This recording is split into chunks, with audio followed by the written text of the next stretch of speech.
Test mic. Test mic. Test.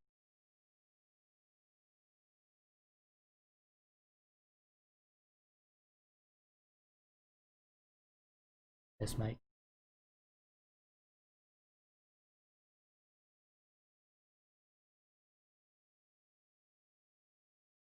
Test mic.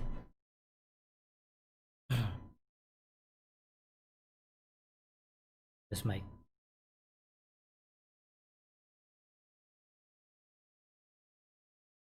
Test mic.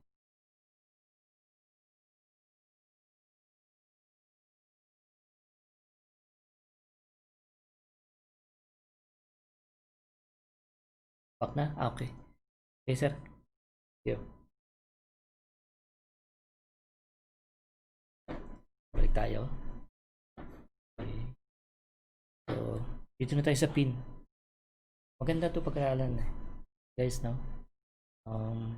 Medyo mabagal tayo ngayon, no? Pero, ako kasi ano lang eh, yung parang kumakain lang ba ng ano?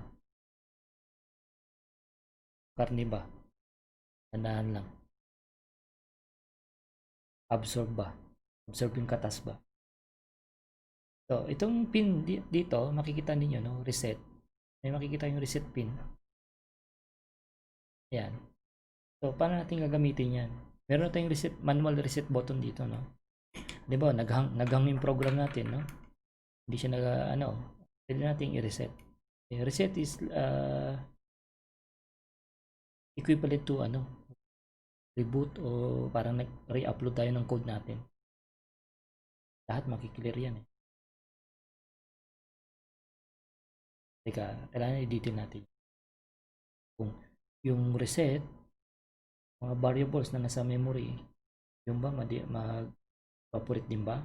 Yun ang question dun eh. Kailangan i-verify yun. Kasi parang may nabasa ko na article dun na hindi lahat eh. Kapag nag-reset ka, hindi siya katulad ng tinanggal mo yung power. Pag tinanggal mo yung power, talaga lahat siya, mag-evaporate. Lahat ng variables, memory mo, lahat clear, clean. Ang reset, parang hindi ako nagkakamali, no?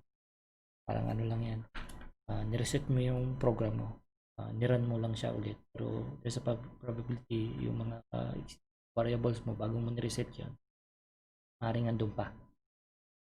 So meron ko mga special instruction, code, program, na kailangan mo talaga malinis na malinis. Probably gagamit ka ng ng ibang method.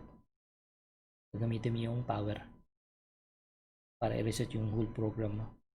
Okay, so balik tayo dito sa reset pin. Paano gamitin to?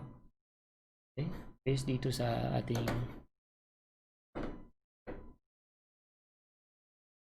definition yung use. If you use a real Arduino board, set TR will be on the header pins. Header pins, ito yung hilera na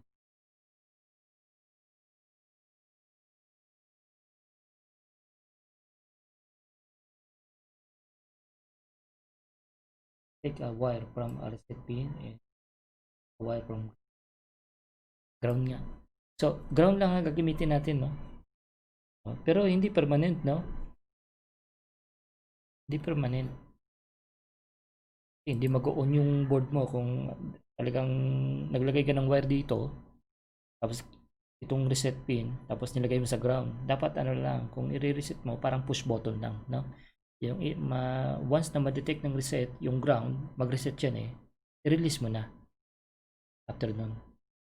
So, pwede kang gumawa ng program na pwede mo automatic, pwede siya mag-reset. Okay? So, gawa ka ng sketch. Halimbawa, may sketch ka na kapag halimbawa hindi nagre-respond yung device o yung program mo, gumamit ka ng watchdog. Watchdog actually mag-reset din yan eh. I-reset niya rin yung program mo eh. Ano bang isang halimbawa na kailan mo gagamitin yung reset?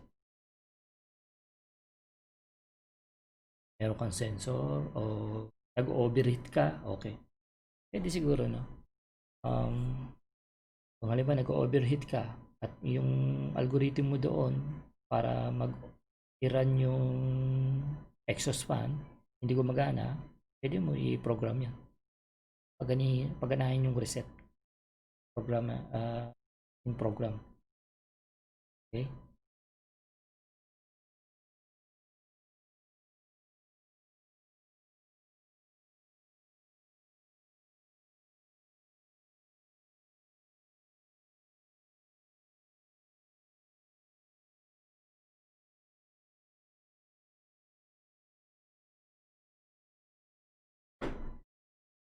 Test mic.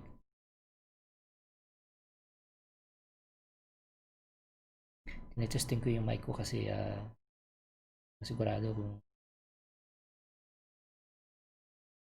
pa rin yung mic na gamit ko pag nag-change ako ng ng scene.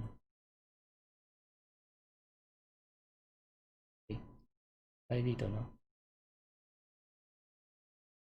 Sunod naman natin na i-identify dito. Ito yung output. Meron kang makikita rito 3.3 volts saka 5 volts. You can use this pin to power your sensor or actuators, mga output devices. Pero limited lang din kasi kapag ang sensor na i-connect mo, lahat sila gagamit ng power from the board, there's a probability maging unstable siya. So that is the time na kailangan i-power mo na yung mga sensor mo tsaka output devices mo from an external source.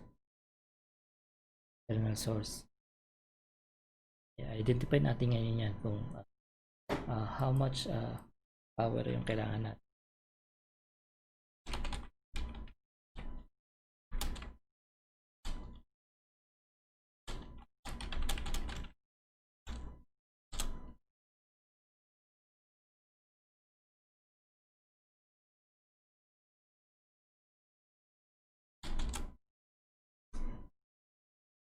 Power consumption.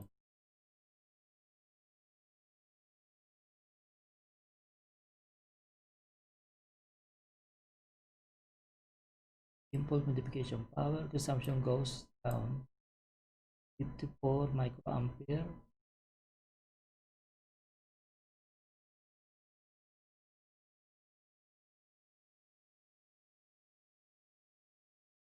Naman dito 80 milliampere.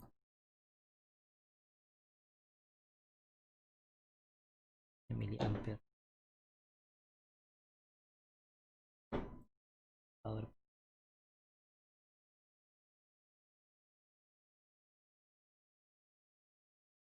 Ayan, ito yung hinahanap natin.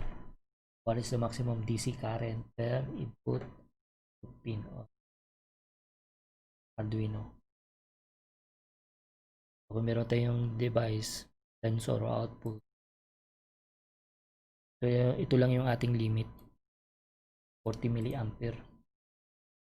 Ito yung Arduino Uno to, no? 14 pin siya.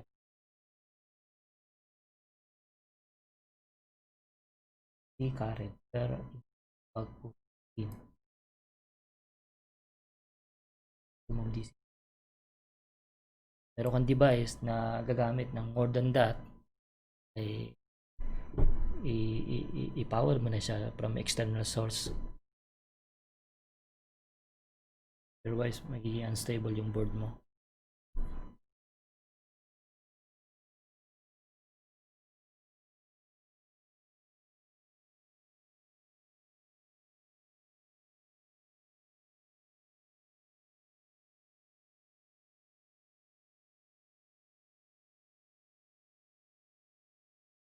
Milliamp.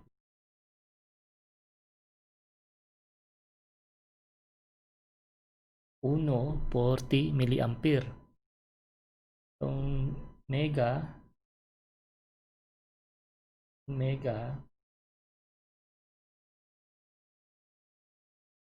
50 milliamp.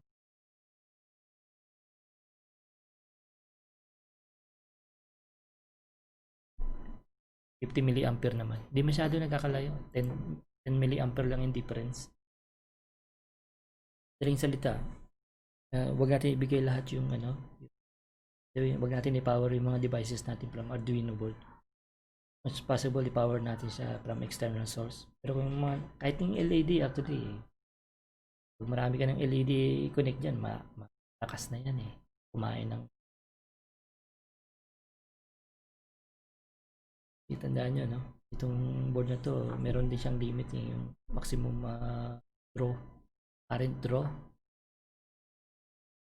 May limit din siya eh. Hindi siya pwede mag-draw more than that kasi iinit eh.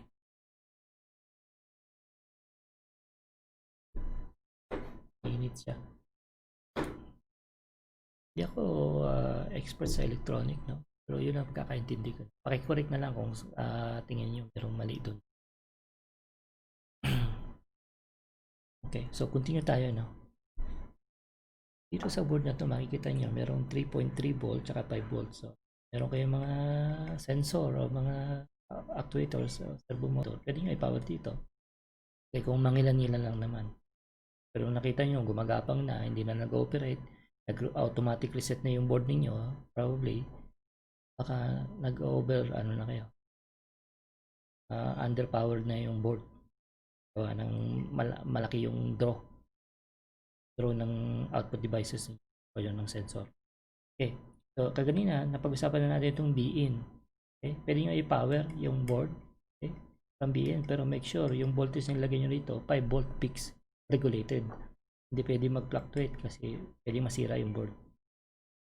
Okay, so tapos na tayo doon. Okay, makikita ninyo merong mga ground pins nakakalat. Ito mega kasi itong hawak ko kaya marami siyang pins, no? Pero kung makikita niyo, kita ko sa inyo dito yung uno, kaunti lang siya eh.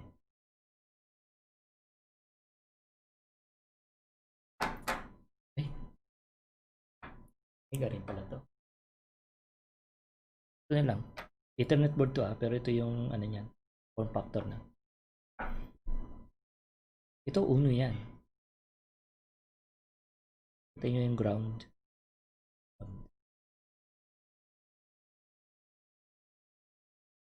Ano tayong ground din dito. Madilim.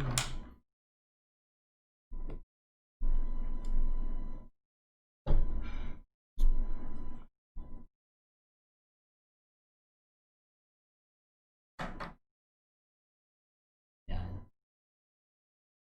Ground.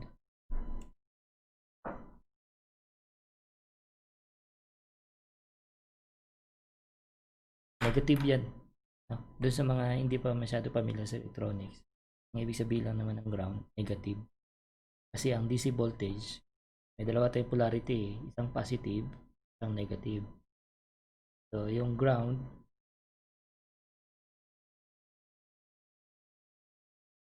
daliri ko, nasa kabila.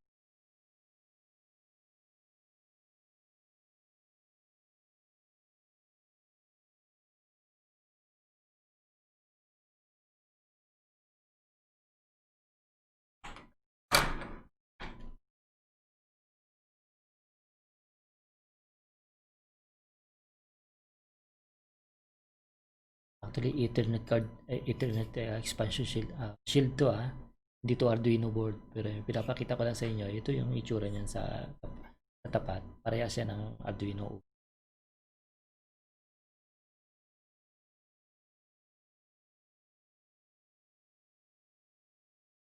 Okay. Pansin nyo, meron distal oscillator. So, Ethernet shield to. Shield siya, parang baga sa computer, expansion card. No? Kung gusto mo i-connect yung Arduino board nyo sa network, wired network, install lang niyo. I-add lang niyo itong board na to para maging internet ready na yung board. So, balik tayo. So, nandito yung mga ground. Siyempre, pag nag-connect ka ng sensor, ng output device, no? Hindi lang supply ang i-consider mo eh. Connect mo dito yung supply, hindi under yun eh. Kailangan mo pa rin ng ground. So, maghanap ka ng ground, connect mo dito sa ground. Okay? So, Else, yun na muna yung IO rep. Saka na natin ano yan. Tuloy tayo sa IO pins. Mga types ng pins.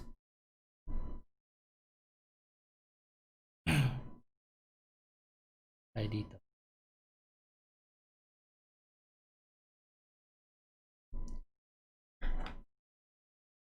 So, dito makikita ninyo no, ilan yung analog pins.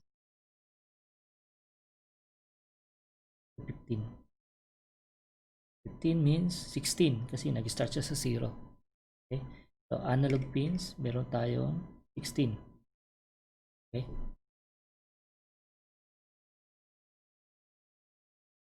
Now, dito sa digital, kaning ano,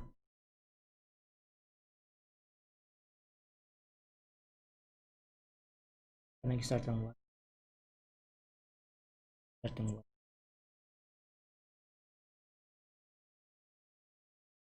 Bubuksan ko yung dive. Kasi mas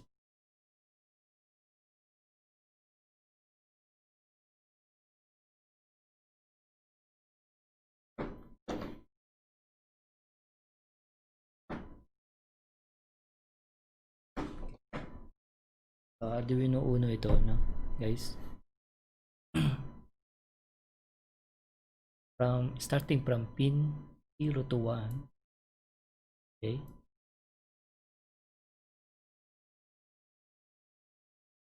Pwede mo siyang gamitin for serial. Pwede mo rin siyang gamitin as digital.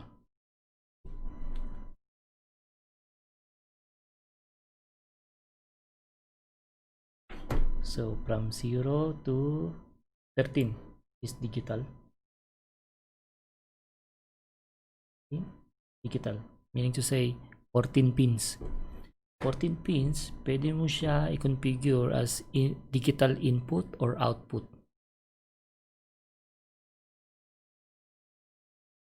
Okay. Arduino Uno ito ha. Then, sa analog naman, ilang pins meron? Meron siyang 6 na analog pins. 6. Ito try ko i-explain no kung paano ang paggamit ito, ano yung analog, ano yung digital later on. Okay. Nakalimutan ko kanina i-discuss dun sa board. Merong ICSP. Okay. Ito yung connector. Pwede mo rin externally i-program yung microcontroller using these pins.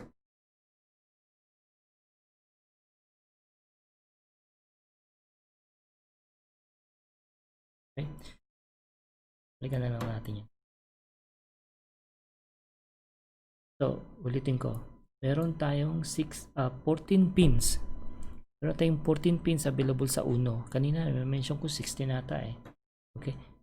Correction, no? Meron tayong 14 pins sa Arduino Uno. Okay. Digital. 14 digital pins. Pwede mo i-configure as input, pwede mo i-configure as output. Ano ibig sabihin nun? Itong pins na to, pwede mo siya mag-spit o mag-produce ng voltage or mag-output ng binary output o binary signal. Ang binary signal natin sa digital is either 0 or 1 lang. Okay? Pero dito sa networking, sa TCP/IP, actually yung internet card natin, walang 0 actually. Pag merong, ang naalala ko noon, parang kapag low voltage, saka high voltage, yun ang kinukonsider nila 0 or 1 sa TCP/IP protocol.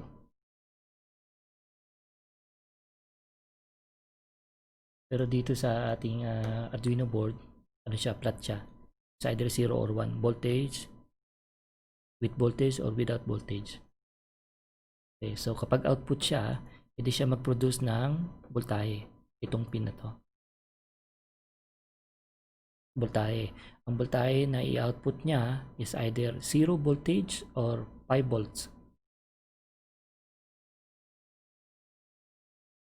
Okay, now dito naman tayo sa digital input. Ano naman yung digital input? Kapag in-configure mo yung isang pin as digital input, pwede siya mag-receive ng digital signal. Ano yung digital signal? Digital na naman tayo. Ang digital kasi binary yan guys, no? Is either 0 or 1. Kapag naglagay ka ng voltage dito sa pin na to, okay, i-consider yan ng program as 1, on, okay, active, high. Kapag walang supply itong pin na to, it will the program will consider that pin as either low, 0, okay, low or 0. Okay, so ano siya, binary yung input niya. Ito, pwede mo gamitin to sa mga sensor na ang output is binary. Tulad ng halimbawa, float bulb. Balik tayo doon, no? Ang float bulb kasi kapag dalawa lang naman output ng float bulb eh. Kapag puno na yung tangke mo, mag-on siya. Isang halimbawa ng float bulb. Pasok tayo dito. Pakita ko sa inyo isang float bulb. Float bulb. Output. Ayan, nakakita nyo rito sa play. Medyo normal lang na float.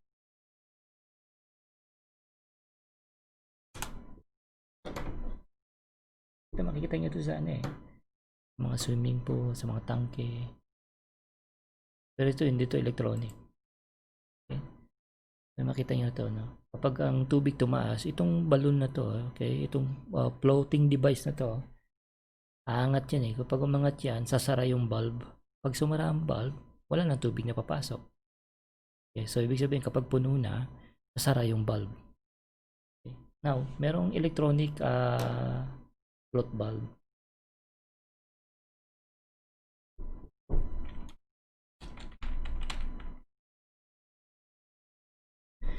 Switch. Okay. So, isang halimbawa na to. Ito, common nito. So, ito maganda. May makikita kayo rito, may may copper bola. Palibasa, buoyant itong plastic na to. May hangin laman eh. Kapag puno na yung tangke, aangat siya eh. Pag umangat siya, bababa. Okay. Nakita niya, papansin niyo, no, simple lang ang design niya. Meron siyang contact switch lang dito.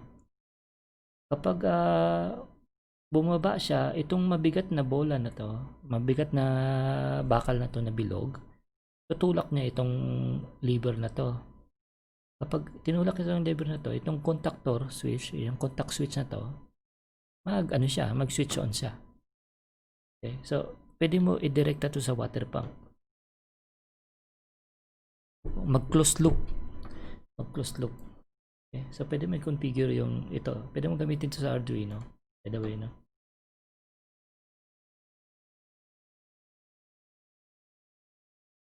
Ano pa ba? Isang halimbawa lang naman yun, no? Isang halimbawa lang naman yun. Correct sa diagram. So, digital input, digital output. Ulitin ko. Ang digital output, mag-output siya ng either 0 voltage or 5 volts. Kapag kinonfigure mo naman siya as input, magde-detect naman siya. Magme-measure siya. I-detect niya kung merong voltahe o walang voltahe. Okay? O may signal o walang signal. Now, makikita nyo rito, no? May PWM. Ano ba itong PWM na to? Makikita nyo rito, no? Actually, symbol to ng sine wave eh. No? Pero hindi naman sine wave yun. Okay? Actually, square wave yun eh.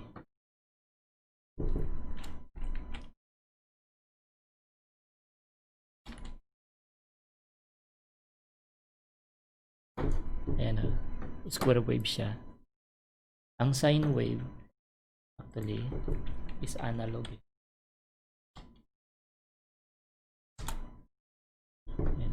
meron siyang ano,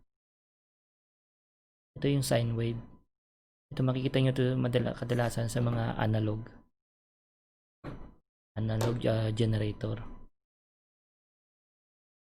Frequency, yan, meron siyang up and down kasi tumataas ang voltahe, bumababa. Ganun din yung frequency ng boses natin, music, sine wave sila. Wala tayong maririnig na square wave na natural. So, balik tayo dito sa square wave. Yung square wave, walang pinagkaiba yan sa pulse wave modulation. Okay, PWM.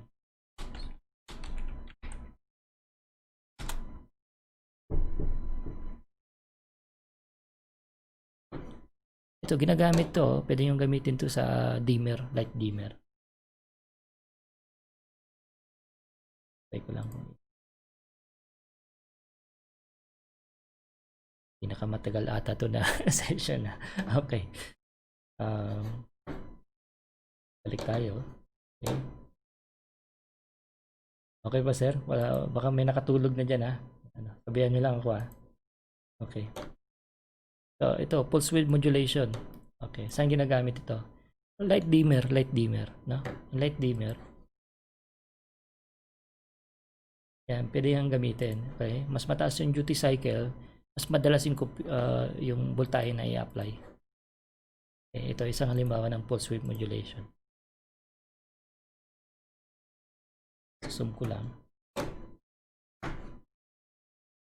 Zoom natin. Okay. So, makita nyo dito, no? From 0 volt to 5 volts. Okay? Dito, flat, 0 volt. Walang signal. Okay? So, ang tawag dito, 0% duty cycle. Analog right? Analog right ang declaration pag gusto mo i-enable yung pulse width modulation. Okay, now 64 to 55. 64. So 64 is 127, 50% duty cycle, 127, 99. Teka, mag-calculate lang ako dito. Okay. Yung 0, okay, na variables, pag dineclare mo sa analog right, ang output niyan 0 rin, no? O 0 duty cycle. Mapapansin niyo yung prolong, gaano katagal pinoprolong yung voltage bago niya i-drop. Okay? O in another term, prolong means sustain. Gaano katagal niya sinustain yung voltage. So, okay, kung makikita nyo dito sa graph, no, itong horizontal line na to, itong x-axis na to, this represent the time, no? Time yan eh. Okay, itong vertical line na to, itong y-axis na to, voltage yan eh.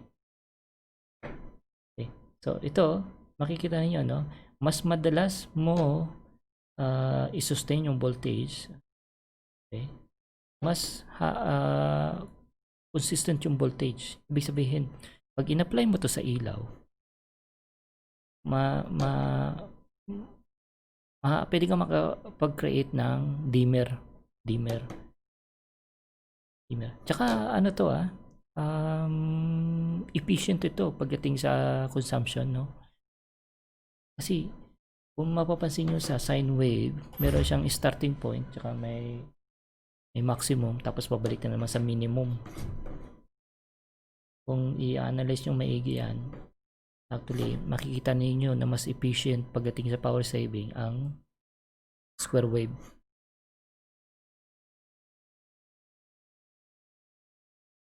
Okay, ito yung 100% duty cycle. By the way, no, sa analog right, ang values natin is starting from 0 to 255. Okay?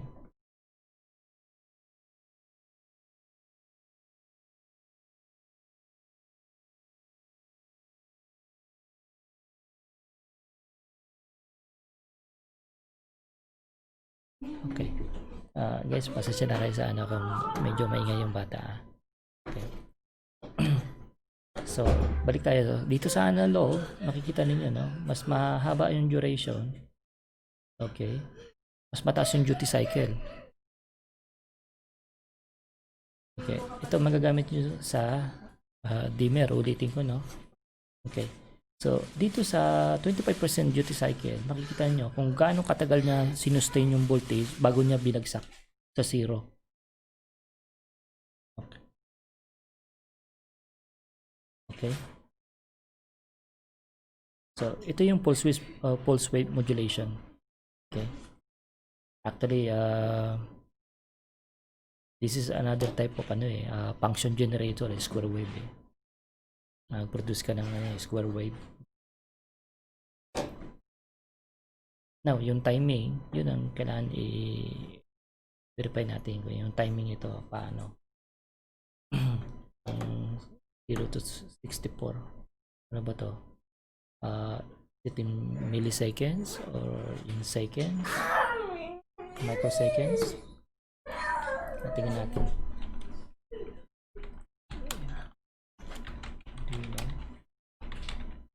Duration. Period. Natin kung ano to. Okay. On Arduino Uno, pulse modulation approach is possible on pulse train that operates at approximately 500 Hz. Thus, with a frequency of 500 Hz, the period is DC 1 frequency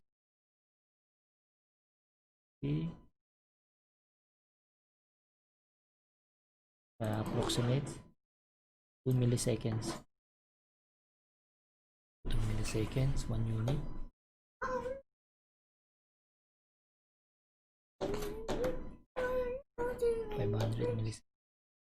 500 Hertz. Ibig sabihin 500 cycle per second. 500 cycle per second. Mabilis-bilis na rin. Mabilis siya. Pwede rin gamitin sa communication. Anyhow, balik tayo dito sa so, pwede mo siya i-configure as PWM pins. Makikita nyo dito, mayroon siyang symbol ng sine wave. Okay. Then, makikita nyo dito, meron din protocol, communication protocol. Okay. TX, RX, UART. Communication, wire communication protocol to guys, no? Itong SPI, ganun din. Nakikita nyo dito. Okay, ito yung clock.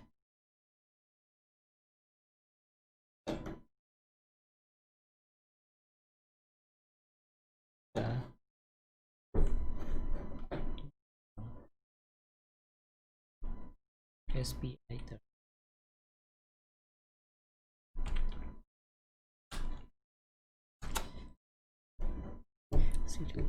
Okay, so serial peripheral interface. Okay, I2C. So, naalala nyo nung nakaraan kung umatin ng natin session natin before. Meron tayong I2C. No? I2C communication session. Communication din siya, parang serial din. Okay, pero ang mode of communication niya, yung architecture niya is slave and master.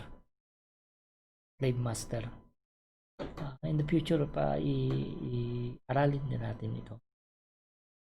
Aralin din natin. Ito pala yung I2C. Okay, serial peripheral interface.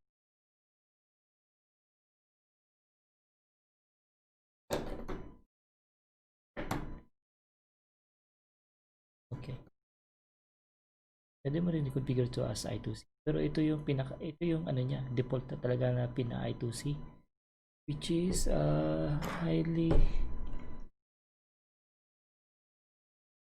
I doubt na nag-exist kasi dito sa mga bagong board, wala akong nakikitang ganyan na pin. Okay. Ang makikita nyo dito sa board ngayon, isang diagram to. Outdated na diagram na ito.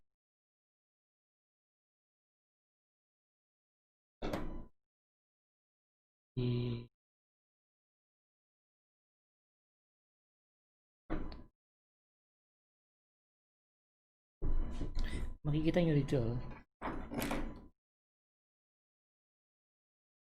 kita nyo rito, pin number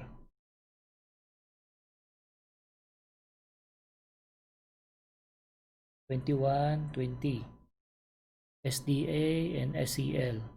Okay, yan is yung I2C natin, okay? Yung data tsaka yung clock. Tapos yung TXRX, yan yung serial communication. Kita nyo yung simula 19, simula 14, actually yung 19, 18, 17, 16, 15, serial din siya. 0 and 1, TXRX din, no?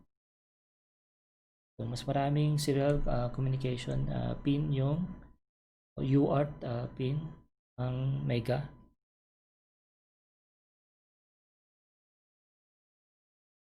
Yung uno actually isang set lang siya. Maraming communication, which is ideal to pagdating sa robotics, no? Okay, most of the sensor gagamitin mo pagdating sa robotics gumagamit ng serial communication. Okay, ang kagandahan sa serial communication na ma-maximize mo yung pins. Okay, kung yung amount ng data na itinatransfer mo ay nagko-communicate sila, kung gagamit ka ng multiple pins, maubos tong pins mo kahit sabihin mo 70 pins to. Okay? Pag gumamit ka ng serial communication, malaking ginawa dun sa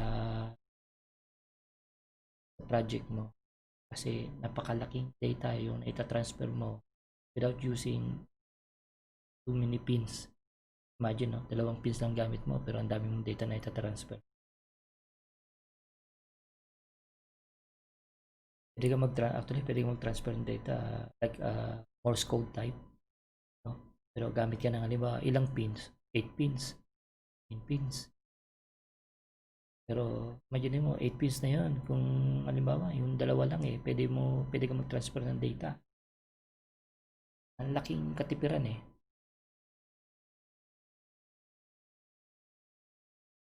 Gagawin naman natin yan eh, no? Gawa tayo ng serial communication, gagawa tayo ng project ng serial communication, gagawa tayo ng project ng I2C. Nakaraan di tayo matuloy-tuloy. Daming delays ang nangyari. Probably ngayong year o itong sunod na year, kompleto natin yan. Ang oras ba tayo? Pasok naman tayo ngayon sa digital. Hindi ko kasi may pakita. Ang dami kasing pins ng Mega eh. Kaya ito yung pinapakita ko eh. Ito yung RX-TX eh. Probably kasi expansion card lang siya. Okay? Hindi naman Arduino board to eh. Arduino shield to eh, ng Ethernet. Okay? So, pasok tayo ngayon sa analog. Makikita nyo yung analog. So, analog to eh. Makikita nyo nag-start siya sa A. Ibig sabihin yan, analog signal.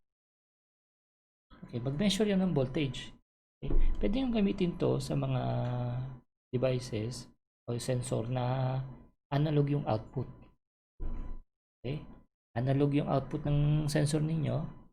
Gamitin nyo yung analog pins para ma-measure yung signal. Okay, yung analog sensor ninyo, mag-output yan ng discrete values. In voltage siya. Ibang voltahe, depende sa strength ng signal. May measure ngayon yan ng analog signal. Analog pins. Configure nyo. Halimbawa, microphone. Nag-output yan ng voltage eh. Bago pumasok yan sa preamp eh, maliit lang na voltahe yan eh. No? Parang ano lang yan. Milliamp, baka mas maliit pa sa milliamp. gumagamit lang ng amplifier kaya lumalakas yung tumataas yung voltahe niyan eh. Ayun, pwede yung gamitin yung microphone. I-input niyo dito sa analog pins. Makikita ninyo, no? May nagpa-fluctuate na signal.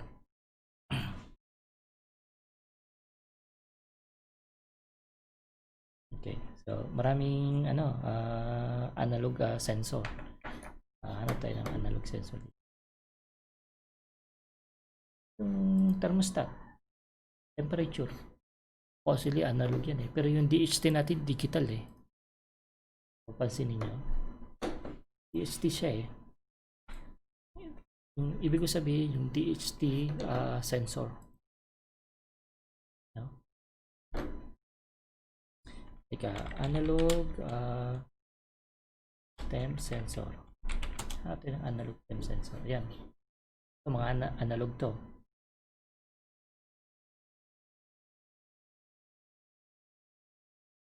Thermostat 10K. Temperature sensor.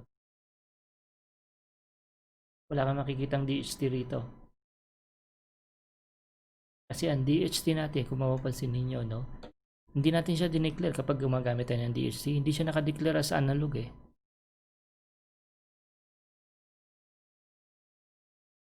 Digital siya eh. Ito, mga analog to. Yan ang analog. Analog, ibig sabihin, nagpa-fluctuate yung voltahe, lumalabas dyan. Maaaring meron siyang supply na power. Nagkakandak ng electricity kapag nakakasense ng temperature changes. Nagpa-fluctuate yung signal na tawag dito.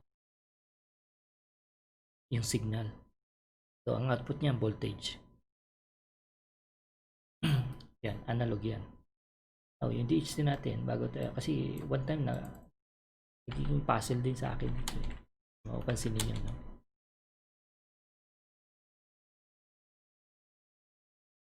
DHT, ibig sabihin ng DHT, digital yun.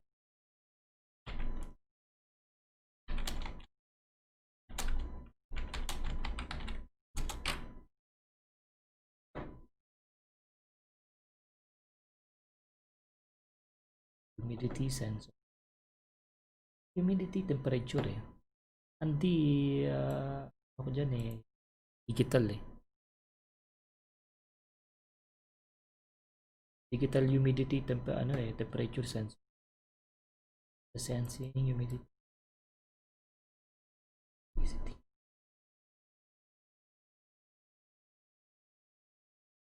Digital or analog? Digital niya. Low cost digital temperature humidity. Kasi never natin gumamit ng analog pins eh. So, mapansin niyo, pag gagamit tayo ng DHT sensor, okay, may tinatanong si Sir Jerry, no? Compatible siya, sir. Walang problema. Ethernet shield, compatible siya sa Mega. Yung dalawang lang yan, yung Uno tsaka yung Mega, magkaibigan yan eh. Kung ano yung shield na pwede mo ilagay sa Uno, pwede mo rin ilagay sa Mega eh.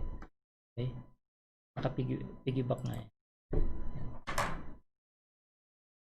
Kaibigan yan dalawang yan, yung Uno tsaka yung Mega.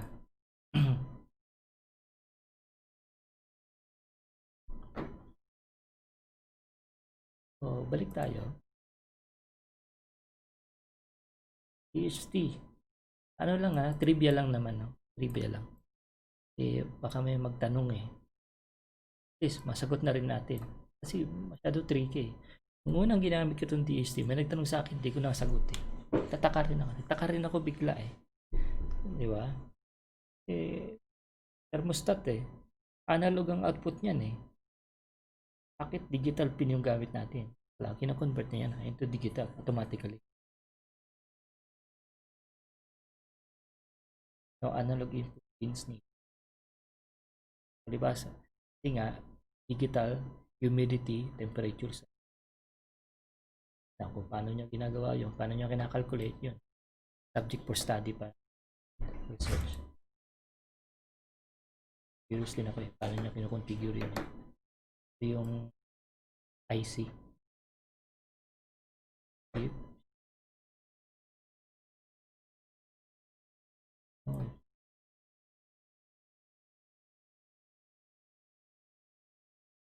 3 pins, analog to and which will send serial information. Okay.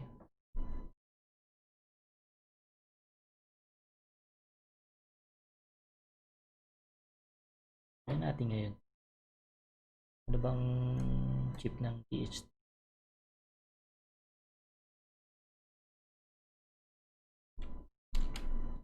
Chip.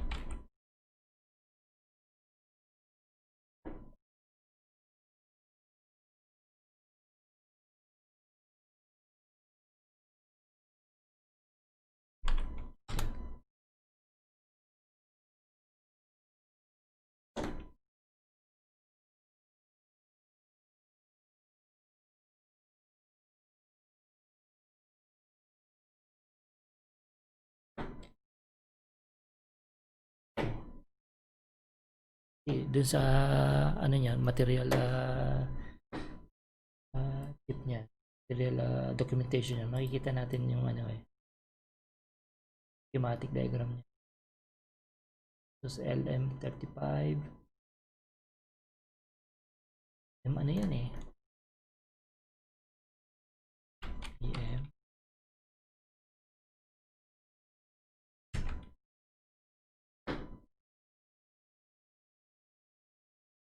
natin, change natin.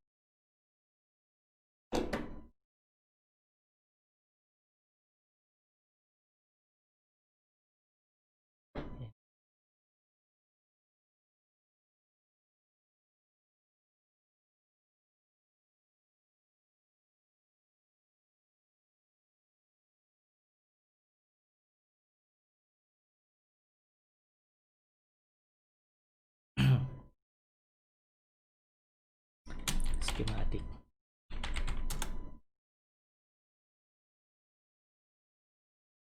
Curious ako paano niya kinonvert na ito digital eh, serial eh.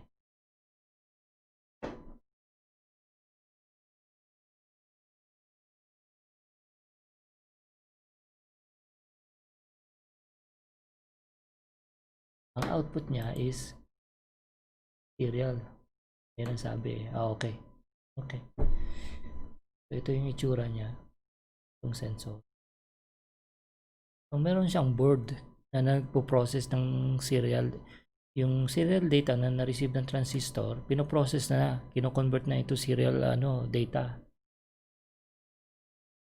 Kasi kung transistor lang yon, tataka ko, ito kasi yun, ito yung transistor na yan eh. Ano? Yan yung transistor na nagme-measure ng temperature, pero analog ang output niyan. Kailangan pang i-process. Ang tanong kasi natin, bakit itong DST, digital lang output niya? Okay? Madalas kasi nakikita natin itong transistor lang, pero hindi natin nakikita yung chip sa likod. Yung chip na yun na nagko-convert, nagpo-process ng data. Yung analog na data galing sa transistor, kino-convert niya into serial data. So, most probably 88% yun ang method niya. Okay, so sana tayo yung wagang outline. Malinaw, ito lang yung i-schedule natin ngayong araw about the introduction on history. Okay. Wala ba tayong nakalimutan dun sa board? Balikan ko lang yung board, no? Yung analog na discuss na natin. Okay, yung analog na discuss. Yan yung pinakahuli. So, pakita ko na lang sa inyo, no? Tinatanong kasi ni Sir Jerry, compatible ba yung Ethernet Shield sa dito ating mega board. Dito yung Kita ninyo, no? Ito, pin na to, i-match siya sa dito sa pin na yan. Okay? Malaman siya. Yan eh. Piggyback. Ngayon, may catch dito ah. Kita nyo itong singit na to.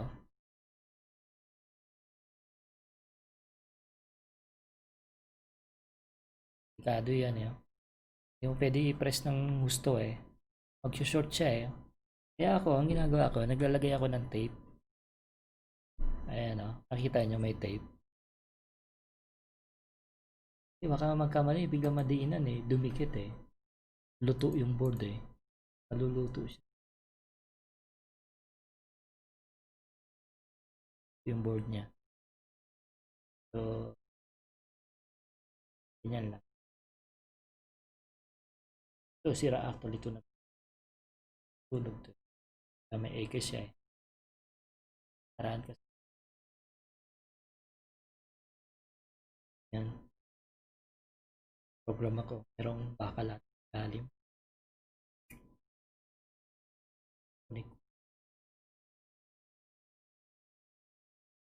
So, yun lang yung unang araw natin about IoT board.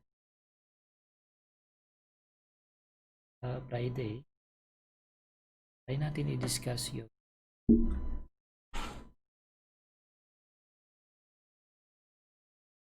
About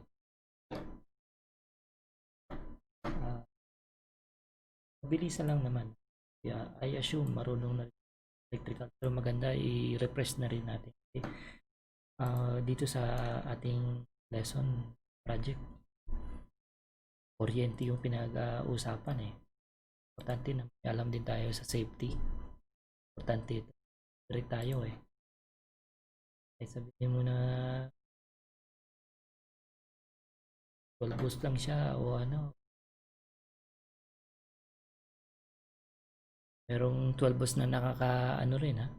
Kapag mataas ang amperahe. Actually, hindi voltahe ang pumapatay eh. Amperahe.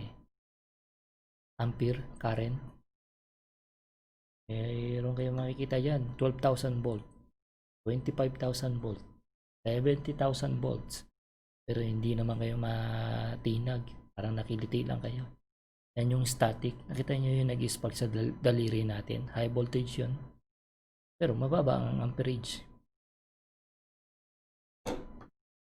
Pero merong mababa ang voltage pero mataas ang ampere. Luto yung tao. Kasi yun yung sumusunog eh.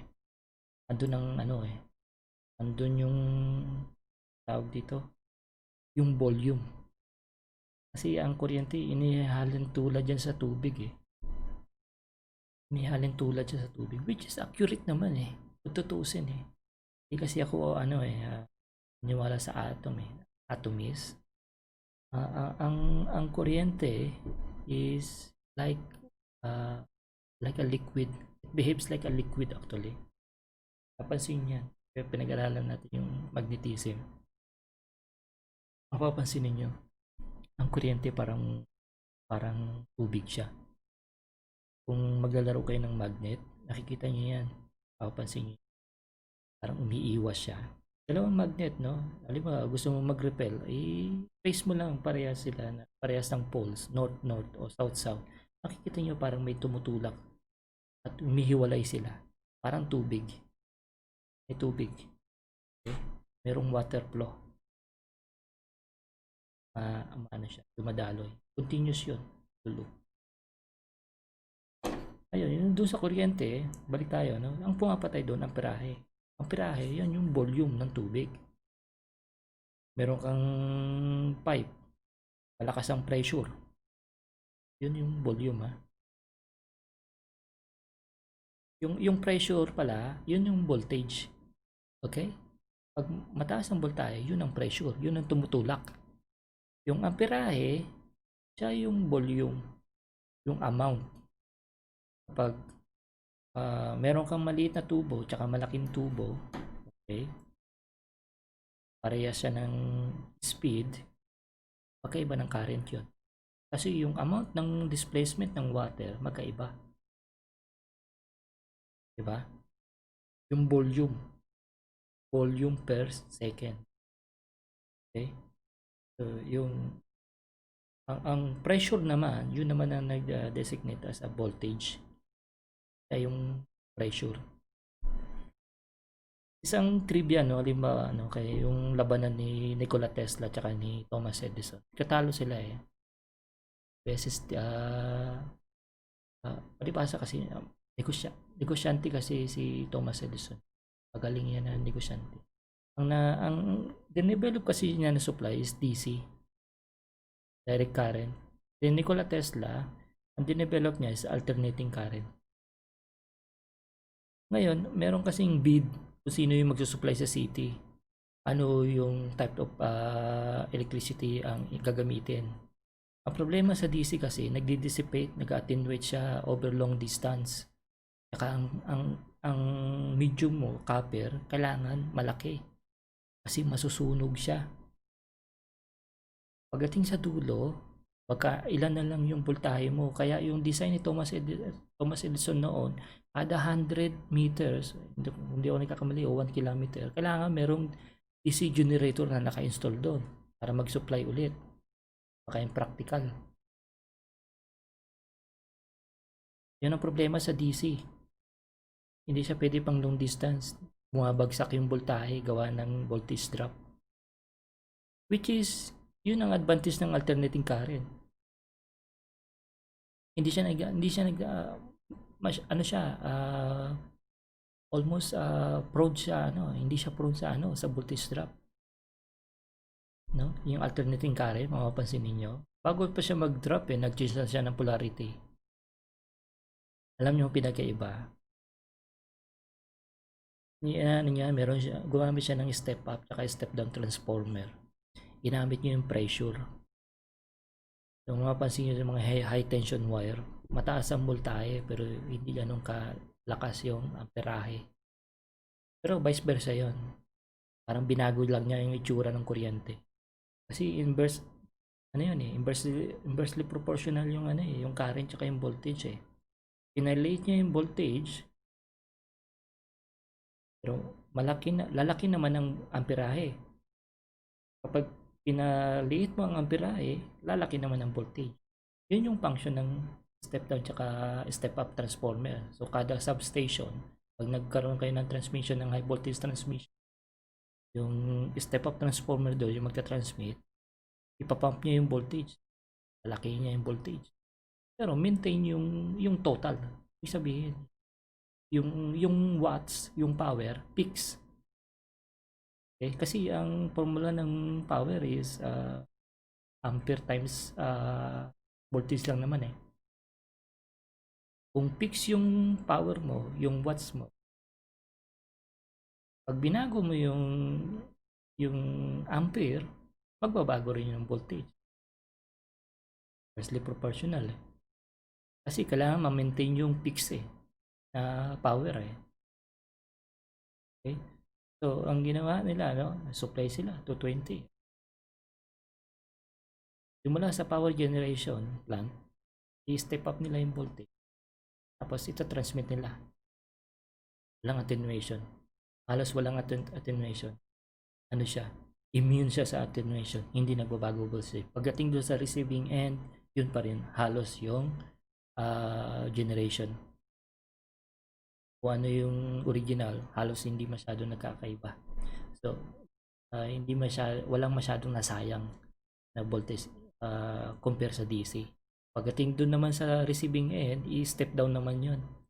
Yung high voltage, convert niya into low voltage, pero yung amperahe naman, tataas na naman. So, yun ang trivia, by the way, no? Teka, bakit napunta tayo doon? Kalimutan ko na. Bali, yun lang, no? So, sa sunod Friday, okay. Naalala ko na. Balik tayo dito sa ating outline. This is the reason why kailangan malaman din natin yung basic safety sa electricity. Kaya maintindihan natin yung nature niya, paano siya nagbe-behave, paano natin maprotektahan yung sarili natin dito. Okay? So, kung pag-aaralan mo kung paano ma-identify kung delikado yung kuryente o hindi, identify mo yung amount of ampere, yung current. Pag mataas ang current niyan, delikado yan. Kita nyo yung 12 volts, di ba, na battery. Pero tayong 9 volts na battery, yung ano lang, capsule, yung binibili lang sa tindahan. O, i-series mo siya, maging ano yan, 18 volts yon. Pero, mamatay ba yung tao? Makuryente ba? Hindi. Hindi, kasi mababa lang yung ampere. Pero subukan mo yung car battery. Car battery ng truck. 12 volts lang yan. Sir, parang sinipan ng kabayo yung tao kapag hindi niya bitawan yun. Okay, gawa ng ampere, yung amount ng power, ng current, yun ang pumapatay sa tao. Yun ang delikado. Ang voltage hindi masyado. Pressure lang ang voltage. Current ang delikado. Okay. So, thank you mga sir. So, for the meantime, yun na muna yung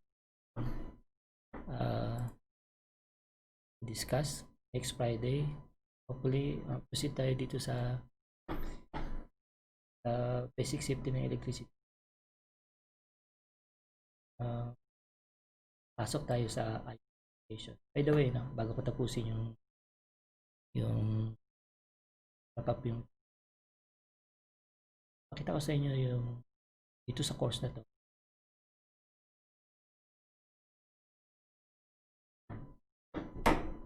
Yung deliverables na. The completion of this course, mag-guarantee natin na makapag remote control kayo devices from the internet. And then understand the skill set required pagdating sa pag-aaral ng IoT. Tandaan niyo, no? Tayo yung unang batch. Kung magkakaroon tayo ng certification, okay, kung ihabol natin to for certification, in the future, pwede tayo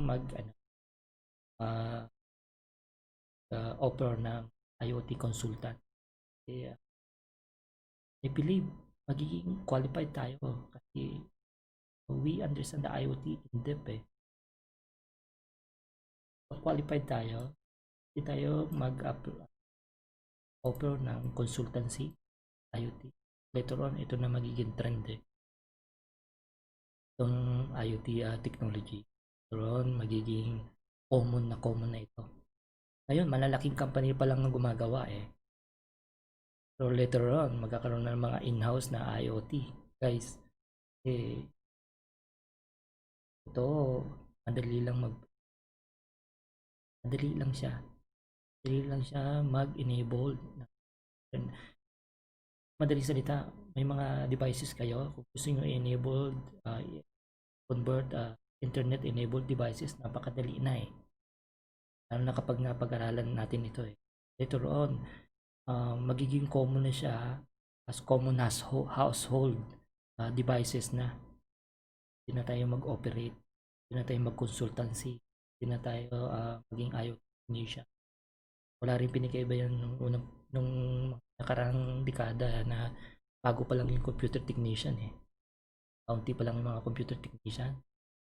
Putok na putok noon eh. In demand na in demand. Ngayon, libasa, sabay tayo sa trend ngayon. Tayong mga malabas, pioneer. Pioneer din eh. Ako nakasabay ako noon eh, ng mga computer technician nung unang panahon, mga unang batch. Ang feeling mo noon, no? Biruin mo, ibisita ka sa mga hotel, mga village, sasalubungin ka ng country manager, no? Yung manager ng hotel. Alam mo, bang klaseng consultant, diba? Engineer na yung dating mo. Computer technician lang yan, nagre-repair ka lang ng printer, nagre-repair ka lang ng computer, ha, guys. Imagine. Ito, nung time na yon bago pa lang kasi yung computer. Ibig sabihin, nakasabay ka sa trend. Okay? Now, panahon ngayon, kabisado mo na yung pagka-computer technician. Sikot-sikot, kung ano yung pinakauna-unang mga PC, anong mga common na problema, hanggang sa pinaka-complicated na problem ng mga computer. Kaya mo na i-repair. Nakapag-umpisa ka sa una di ba? From the very beginning. Now, itong IoT is a big opportunity for us, no? Na mag-start na kasi in the future, magiging common household na yung IoT, smart devices. Then later on,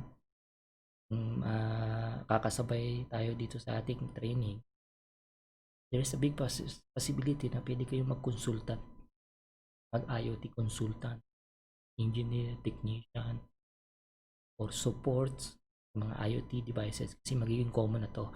Itong mga common internet-enabled devices na to, ang magiging pattern nito is similar dito. Similar concepts na aaralin natin. Similar. Kaya kung kayo guys, pagtsatsagaan ninyo, okay, you will join our session. Aralin ninyo siya. There's a big possibility na meron tayong future. Kung dadami pa tayo lalo. Okay? Willing naman ako magturo up to the end. Okay? Ito, basic lang to tinuturo ko sa inyo. Pero imagine niyo ito yung mga web server installation, local website, email, PHP, HTML, CSS, Arduino programming, CPU, electronic safety. May 3-wire protocol pa tayo. Ano itong 3-wire protocol? Imagine, no?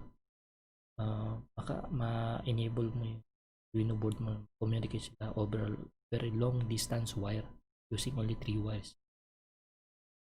Napaka-rare nun, no? Ibig sabihin, merong existing, pero bukod sa proprietary, kailangan pa ng mga special devices. Ito, hindi na. Wire lang ang kailangan mo. Hindi mo na kailangan gumastos. Wire lang ang gagamitin mo. Pwede mo na ipag-communicate yung dalawang o multiple Arduino devices. Okay?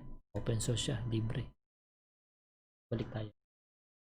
So, bali, yun lang naman, no? Kung meron kayong question, mga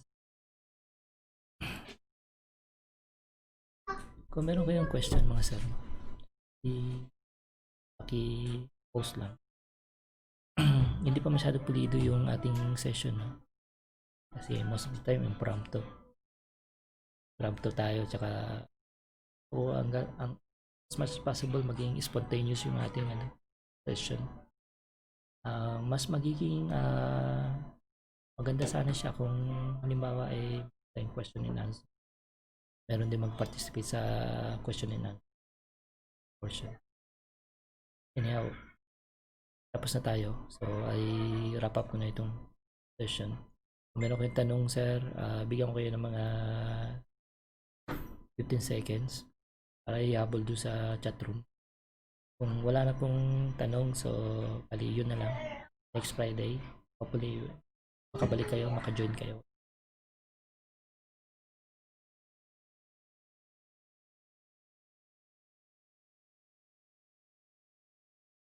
Most welcome, Sir Jerry. Bali, thank you rin, no? Tiyaga sa paghihintay. Kanina kumakamot ako ng ulo kasi bakit tuwing mag-stream laging may glitch. Anyhow, at least pag-umpisa na rin. So, thank you rin, Sir Jerry. Maraming salamat po. So, signing out. Thank you.